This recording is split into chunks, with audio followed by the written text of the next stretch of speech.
saa 12 jioni na saa 2:30 usiku. Go forth, the mass is ended. Thanks be to God. Mpenzi mtazamaji, tunakuenzi na kukudhamini. Endelea kutazama Capuchin TV. Coronavirus COVID-19 is a respiratory virus spreading across the world.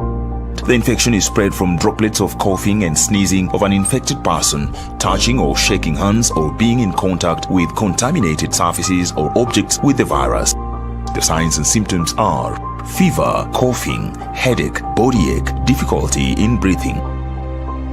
The disease can be prevented by regularly washing hands with soap and running water. Avoid close contact with people who have flu-like symptoms. Avoid handshake, hugs, and kissing. Also, protect yourself by covering your mouth or nose using a disposable tissue while coughing or sneezing. If you experience these symptoms and you had traveled or been in contact with a person from a country reporting COVID-19, you should isolate yourself for 14 days and seek immediate medical attention or report to the nearest health center. This message has been brought to you by the government of Kenya and its partners. For accurate information on COVID-19, dial *719# or call 719. Follow us on Twitter at @MOH_Kenya, at spokesperson GOK, at WHO.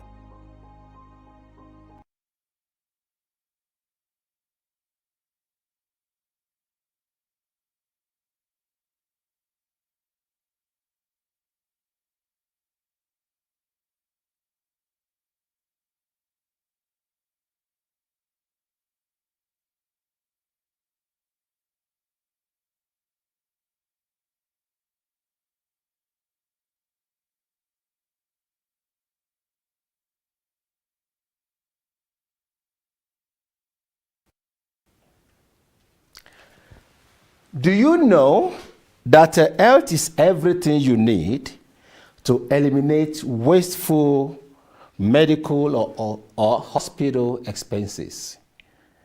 And of course, to provide yourself, your family, even, whatever you do, to provide them with the good and the useful things, you need good health. Today, we'll be talking about that as we proceed. My name is Josipayo Segujobi, and welcome to Capuchin TV. And with me today, I have somebody who is also very special, Betty Okere, who will be talking to us today. We will introduce her proper as we go into the program. But today we'll be looking at the chronic diseases. And of course, we'll be paying attention into the chronic disease management and how it affects or how it can improve our psychosocial health. Welcome, Betty. Thank you. How are you? Very well, thank you. So people talk about chronic disease every now and then, of course, there are different kinds of diseases. So what is this chronic all about, chronic disease? When they say chronic, why do they put the word chronic to the disease? The difference between chronic and acute basically is there's another one called acute. There's another one called acute disease. Okay. An acute disease will come very fast. The onset of that disease will be very fast. And if treated within a very short time, it goes away. Usually 5 days, maximum 7 days, it will go away. Think of it this way. If you have flu, you would be okay in the morning. In the afternoon, you feel sick. By evening, it is worse. And then you get medication. The next 2 days, you start getting okay. And it disappears. For chronic illness, it is an illness that occurs over time. It starts slowly. You may not know about it. Sometimes you may know. But even though you know, it starts very slowly, might not have a very big impact on you at that point. And then over time, it becomes such a big issue. You need treatment for it. It stays with you for a very long time, probably to the end of your life. And what is common about chronic disease is that there is really no treatment for a chronic illness. Wow. It is just managing it. It doesn't go away. It stays with you forever. So that's why it is chronic. Yes. Okay. So if you have chronic disease, it means it's not curable. It's not going away anytime soon. Anytime it's not curable. soon. And even if you get to there's a point we call remission. You get to a point where, let's say you had diabetes and then you are so well controlled that you do not require treatment for you to continue living your normal life. We say you have gone into a state of remission. That does not mean it can never come back again. So it's like it's sleeping. It is sleeping. Yes. It's hibernating, maybe. And something can just wake it up and say, come on. Yes, we were here and we need to come back. And same thing with cancer. We have had people who have cancer and they say, I got treated and the cancer disappeared and all that. Yes, and sometimes to help them psychologically and spiritually, you want them to keep believing in that, because that being hopeful helps them. However, we know from the medical aspect of it, it is hibernating somewhere. It could come back as the same thing or a different thing, manifesting in a different area of the body. Okay. Yes. So, can you give us the example of this chronic? You already mentioned cancer, yes. maybe one of them, and you mentioned diabetics. Yes. So, can there be any other that we need to know? Yes, some of them are very common. Let's look at the respiratory diseases, for example. Most people who have the respiratory diseases like asthma, it may never really go away. It remains there, but it is managed. And anything that irritates the system brings it back. Same to something we call allergic rhinitis, almost like cancer, asthma, but not asthma. Then we have high blood pressure. So high blood pressure usually associated with high cholesterol or excess stress or even diabetes. And then we have people who suffer from epilepsy, for example. There's really no cure for it. And even if it is silent there, sometimes it may be able to come back, amongst other things. So when we think about these people, we think about what is it that they need to do to continue living a life that is near normal. Okay, so can the high blood pressure be considered a chronic? Yes, it is disease? A chronic disease. Okay. We actually do not expect it to go away. Maybe. Then I'm in trouble. Maybe. We expect it to be so controlled. But the thing, something like high blood pressure, for example, sometimes when you withdraw the medication, you do not know where the pressure is accumulating. Sometimes it goes and accumulates in the brain, the cranial pressure. And then someone has a stroke. Out of nowhere, we're talking like this, and then someone has a stroke. So to prevent such, you don't want to really play with it. Or somebody has got high blood pressure, and you have withdrawn the medication, and the lifestyle probably still the same. And that is affecting their heart. Maybe the heart is pumping too hard, all right? So they are at risk of heart attack or any other heart disease, like an enlarged heart. So with chronic illness, unfortunately, but sad to say, they really don't. What about dementia or Alzheimer? Those are chronic, but remember most of them are end-term, end of life kind of diseases because of the degeneration of the cells of the body, which happens anyway, and that's what I tell my patients. What you were able to do when you're 10 years old, you can't do when you're 30, and once if you're 50 and 60. So you can't run a sprint at 60, unless you're really very special. In trouble, right? Trouble finds all of us. If we expected a start, then there must be a destiny to it, and we should be able to accept it. Yeah. Yes. So such will also have an impact on the family. Dementia, for example, and Alzheimer's. Remember, this is somebody who, in the beginning, and the times I deal with dementia cases, and the brain is still functioning partly, when they remember what they were able to do, they are very happy, but it lasts a very short time. And then they go to that state where somebody else has to take care of them. Now, the carers may frustrate the patient without knowing. Why? Because then they have remembered something that they used to do. They have remembered at 4 o'clock I used to go for a walk, and they want to go for a walk. But the carer remembers, if I let you go for a walk, you'll not remember your way home. And they don't want somebody to go with them because now they feel like they have to depend entirely on another person. So that impacts on their mental health.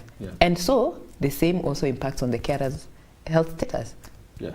Now the world is fighting COVID-19, right? Yes. Can COVID, somebody who infected with COVID, be termed as having chronic disease also?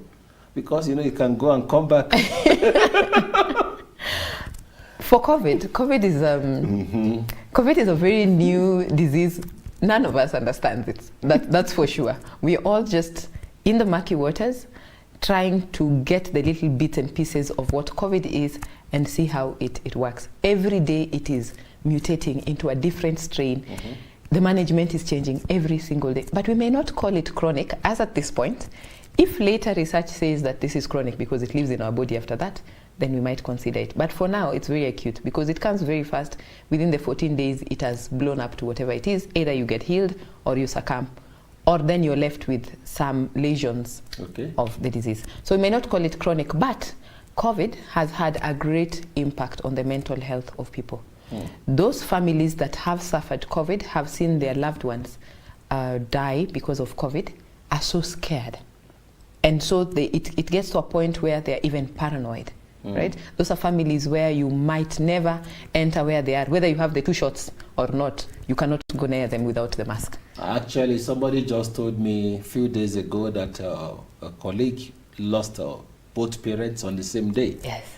Due to COVID. That's serious. And that is very serious to the health status of the people who are left. Because it's the severity of it that makes people call it chronic.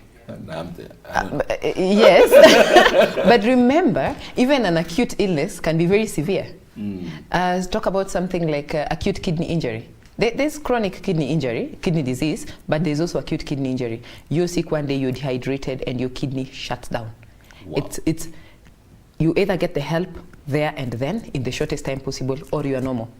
But chronic kidney disease, you'll move from stage 1, stage 2, go all the way up to stage 5 when you need to be dialyzed or probably get a transplant. So it's the same disease, but manifesting in different aspects.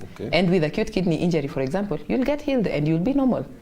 Yeah. Okay. So Betty has been telling us about chronic. Of course, for us to understand what it is to say something is chronic, different from acute, or maybe ordinary, just disease that just come and just fly away, or infection, like many people do have COVID and it goes away easily. And of course, blood pressure is there. It could be hereditary, it could be whichever, aggravated with your lifestyle or whatever it is. But when it becomes chronic, it's like it's not likely going away, but it can be managed. And that is where we are coming to in this program, to talk about the chronic disease management. So we want to know how to manage it when you have it. So Betty, do you want to tell us what we need to do to manage this before we go on break? Yeah.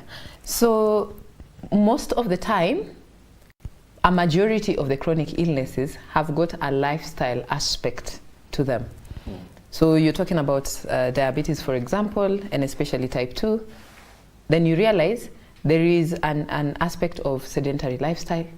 There is an aspect of poor diet and nutrition. There is an aspect of probably chronic stress, overtime stress that is not managed and taken care of. So when it comes to management of such diseases, we are looking at what were the underlying causes, and are they factors, risk factors that we can modify. For example, sedentary lifestyle, lack of physical activity, stress that is not well managed, poor diet and nutrition.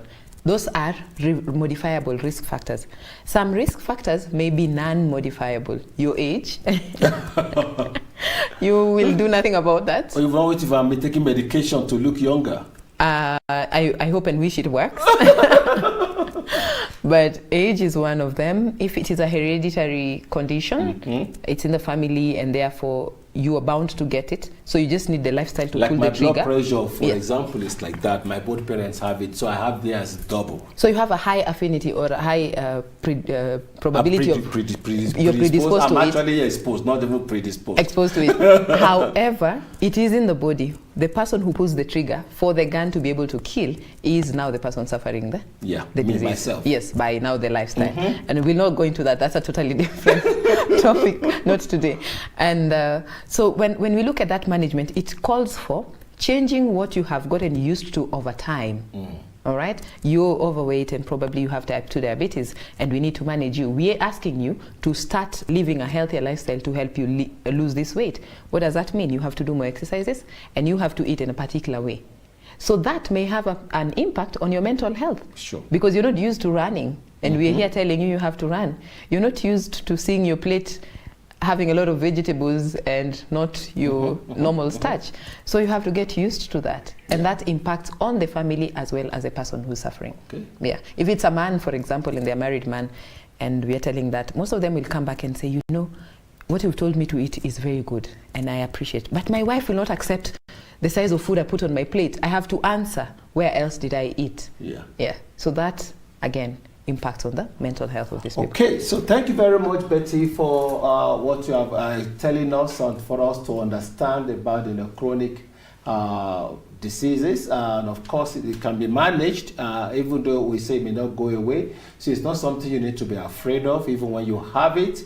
As long as you take through the management of it, you will be fine. So when we come back, we'll look at how actually it impacts our mental health more. Probably does it affect our families or the people around us, even in our workplace? What effect does it have? So we'll be looking into that when we come back from the break. My name once again is Psychosocial, and this is Capuchin TV. On this program, taking care of your psycho-spiritual well-being. Stay tuned.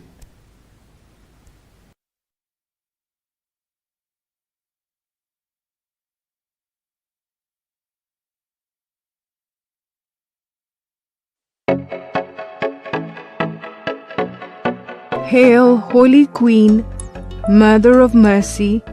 Hail our life and sweetness and our hope. To you do we cry, poor banished children of Eve. To you do we send up our sighs, mourning and weeping in this valley of tears. Turn then, most gracious Advocate, your eyes of mercy toward us, and after this our exile, show unto us the blessed fruit of your womb, Jesus, O merciful, O loving, O sweet Virgin Mary. Amen. To get Hail Holy Queen as your Skiza tune, send Skiza followed by code 738-10258 and send it to 811.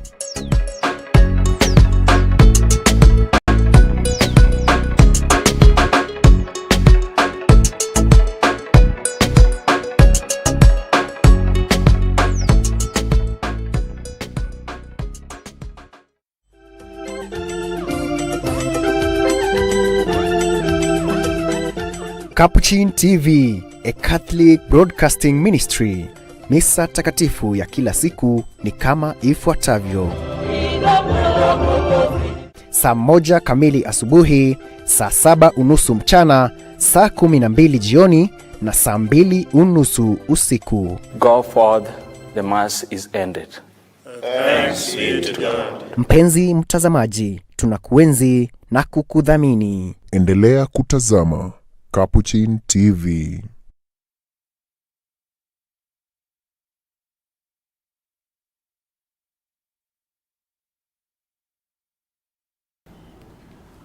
Welcome back again to Capuchin TV, to this program, taking care of your psycho-spiritual well-being. And my name is Psychosocial, and with me is Betty, who has been with us since with this episode of today started. She's a registered and a practicing clinical nutritionist, and work at the moment at the Kilimani Diabetes and Endocrine Center. She also has a keen interest in managing these things we talk about, and that's why she's an expert for us to present here to educate us on how to manage chronic diseases. And like I said, she had told us a lot in the before we went on break, but this time we want to know can this really impact on the mental health of the victim or the sufferer, or how do we call it? Of the patient. Of the patient, yeah. Yes, it does. So what is involved in management? We talked about, before we went out for the break, we talked about a lifestyle change, total lifestyle change, really to be able to manage the disease and ensure that you're living somewhat a quality life even as you're suffering the disease. But there is also money involved. There is a lot of money involved in chronic illness management. So somebody who is poor. Yes, so then they will have challenges of being able to find treatment at the right time, because remember, you're supposed to be followed up by a specialist, and not one specialist. When you have a chronic illness, you're being followed up by basically everyone, because then that chronic illness ends up interfering with other organs in your body. Wow. For example, if it's diabetes, you're risking high blood pressure, you're risking heart disease, you're risking, the psychological aspect of it. You need food and nutrition. So those are already 4 people or 5 people managing you, and each one of them will charge. Wow. Because anyway, that's how life is. And you need medication for all this. Most of the times, you will need a change of medication over time because one that you started with is probably not doing the same, or if it is doing that, the side effects of those medications are just not able to cope. You're not able to cope with them, so you need different types of medications. Yeah. And that is money.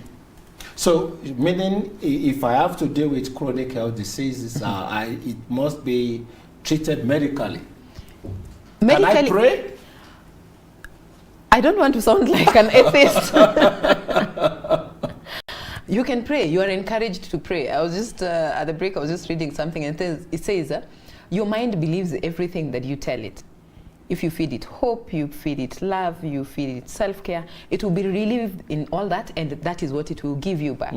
However, sometimes, even though, yes, a patient has prayed themselves off a disease, that state of mind, that peace, that state of healing is very individual. You can be healed because now you have accepted, I have diabetes, or I have pressure, or I have cancer.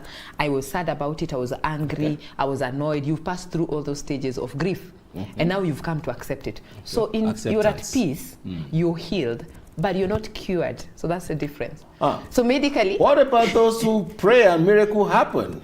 So that one I leave to you, because you deal with the spiritual aspect. So probably you need to tell us which prayers we need to do so that we get cured from the diseases. But medically speaking, really, we'll get the healing because we're at peace with the condition. But I'm just thinking about what you're saying right now. When you say medically speaking, the biology, the human biology, they are interwoven, and the belief system actually works a lot with your body. Yes, it does. You know what I'm saying? If you start feeling, or you believe that your hand is paining you, you may start having pain in your hand. It will pain. And that is not physical. Yes. You see what I'm saying? Yes. And then if you're, this is spirituality now, okay? So, and if you also, if you believe in your mind that God can heal you, guess what? Because you see, a lot of this disease that we talk about, they are being regulated in the brain. Yes. So when you tell yourself, just like what you said, what you tell your mind, when you tell yourself good things, and you allow God, that of course there's the neurotheology that talks about that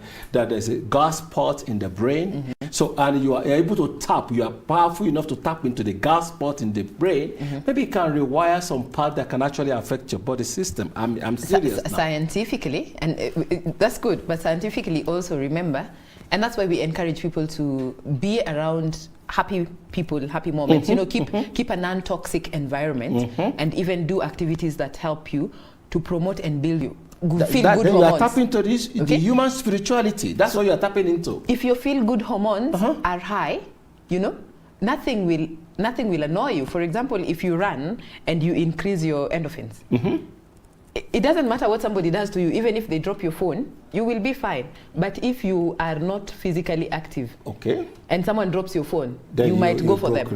Of course. So you see, we are in the same line. So your spirituality can help you. Anyway, continue. Don't mind me. So your spirituality might help you, but it also helps you to know, I need this medication to do, and you get into... I agree with you. You get into peace with yourself and say, I'm taking this medication because I need it. And for that reason, the fact that I've accepted to take it, I will be able to use less of it, and I'll be in the state of mind that helps me to manage this disease. Yeah, but you see, you keep saying something which is very important. I just want to reenact it when you talk about the acceptance. Yes. I think healing begins from that point. Yes, it does. Even though it may be not totally curable, but you can live longer because you are okay in your mind, your body, your soul, your spirit. And not just longer, a long quality life.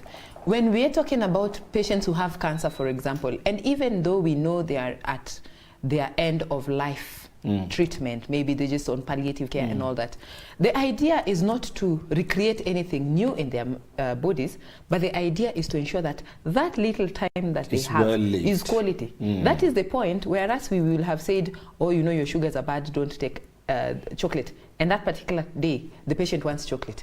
Give them chocolate. Make the little time that they have very make it quality Meaningful, life, meaningful. yeah. All right. And then now to the family, what is the mental status of the family when they're dealing with someone with chronic illness? There is a financial expense, but there is also the caring aspect of it.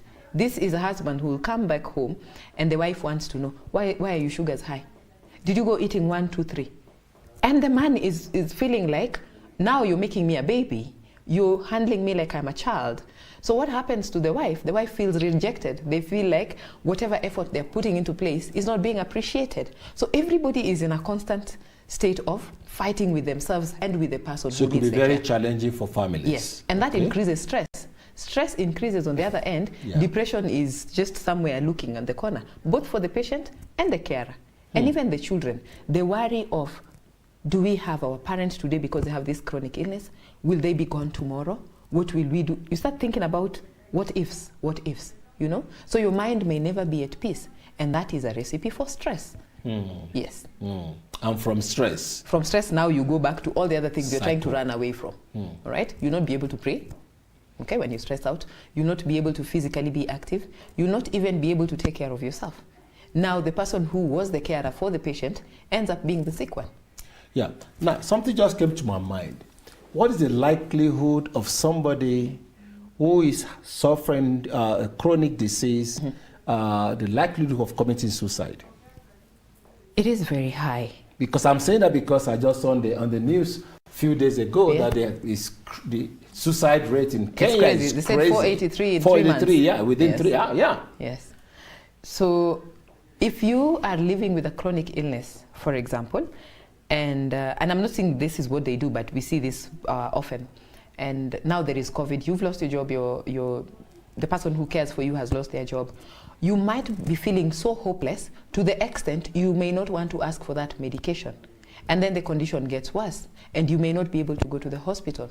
So, because of that accumulated stress over time, the patient might feel like, I am being a burden to these people, so to help them, let me remove myself from the equation. Not knowing that by doing that, actually, he or she has created more trouble for whoever is remaining. But by the time they get to that, you can bet this is accumulated stress resulting from several other things. Most of the times, I have patients who come and they say, I have been sent to come and see you, I don't have the money.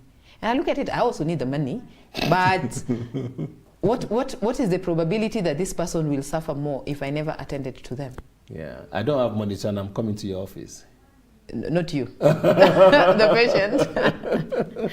You, if you come, you will pay. So thank you very much, Betty, for that powerful information. Just in the, as we are rounding up, I just want to, what do you have to tell our viewers? So times may be hard, and chronic diseases are here with us. They're probably not going anywhere, but it pays to take care of yourself when you can. If you want to be active, please be active early enough. Don't wait for the disease to try and be active. Don't wait for the disease to try and eat healthy. Just do them now. And then the other thing is alcohol consumption, tobacco, smoking, and all that. And if you're able to get rid of these things before the chronic disease comes, it will be better for you, because then when it comes, you can handle it better. What about the environment like here that is promoting, sorry to put it that way, alcohol consumption? I keep, every health-related things I read, they discourage alcohol, they discourage tobacco. Yes, they are very much around us. And that's now where the power of the mind comes in. Whatever you tell your mind to believe and want, that is what it will do. For alcohol consumption, for example, the more you take it, the higher your inflammation rate increases. So the rate of you degenerating into a disease are very high. So then the power of the mind. Do I want to do this? Yes, it's pleasurable, but for how long do I want to have this pleasure? Delayed gratification. Do I want to be happy now, suffer in the future, or be happy now, forgo the happiness, and then in the future I'm happy. But then it depends with what, again, that is psycho-spiritual aspect of life, that is your side. Yeah, because I just keep wondering about that, even down to COVID thing, they still tell you about alcohol, they tell you about cigarette or smoking, and then, but our environment doesn't really then people are locked in the house, and that's the only source of fun they find. You see, I mean, and I just look at all those things together because all these things promote or they aggravate or enhance the presence of the chronic disease in our lives, and of course cut our lives shorter. Where we say we are enjoying, but the very things we say we are enjoying is taking us away. Once again, we have Betty here. Is a specialist or a clinical a nutritionist, and of course for those of you who want to slim, she's very slim, and so if you really want to keep fit, you can actually consult her. Maybe you can give them your number over the phone. Yes, so if you want to reach me, you can call the office number on 07 111 40 777, 07 111 40 777, and that is Kilimani Diabetes and Endocrine Center. And this is psychospiritual, taking care of a psychospiritual well-being of the Catholic Broadcasting Ministry, Capuchin TV. We run this program every Thursday from 2:30 to 3 p.m. Eastern African time, just to talk about health-related issues on the biopsychosocial, techno-spiritual aspect of our lives. We need to keep healthy for the time we are here. And finally, I say God bless you all as you listen, and please keep fit. And if you have anyone suffering from any chronic disease in the family, don't feel too sad, in the sense that well, you need to be more present with that person. Your understanding, your care, your affection for that person helps more. That you are there for that person help the person more to get better than the person feeling neglected, rejected, dejected, and abandoned. Again, for those who suffer this, we also pray that God will continue. God who heals will heal you, and will keep you in being. God bless.